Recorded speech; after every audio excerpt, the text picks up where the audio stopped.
In today's video, I'm going to teach you how to make a page private and password protect in Squarespace. If you're sharing content meant only for clients, guests, or team members, locking a single page behind a password is an easy and effective solution. I'll guide you through the exact clicks and explain what each step does so you feel confident by the end. Begin on your Squarespace dashboard. On the left-hand sidebar, click Website. This opens your site's main editing space and acts as your central hub for design, pages, and settings.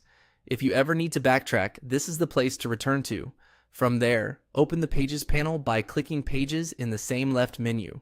You'll see your navigation, folders, and any unlinked pages. Locate the page you want to protect. Keeping everything organized here will make it easier to manage who sees what across your site.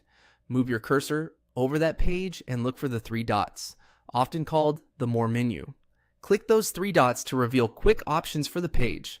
This small menu is the fastest way to reach important controls without leaving the page's view, especially helpful when you're working on multiple pages. In the options that appear, find the password field. Click into that field and type in the password you want visitors to enter before accessing the page. Choose something you can share easily with the people who need it, but avoid personal details. A simple mix of letters and numbers is usually best. Keep in mind, this password applies only to the page you're editing, not your whole site, so it's perfect for selective access. Once your password is set, make sure you save your change. Click Save to apply the protection. This is crucial. If you navigate away without saving, the page will remain publicly viewable and your update won't take effect. After saving, that specific page is now locked behind a password prompt. Anyone who visits its URL will be asked for the password before they can see the content, while the rest of your site stays unchanged and public. This setup works well for private client pages, draft content, or exclusive resources you want to share selectively.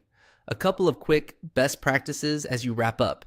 Store the password somewhere secure so you can share it consistently, and if you update it later, notify anyone who needs continued access, and that's all it takes. You clicked Website, opened Pages, used the three dots to access the options, entered your password, and saved. Your page is now private and ready for the right audience.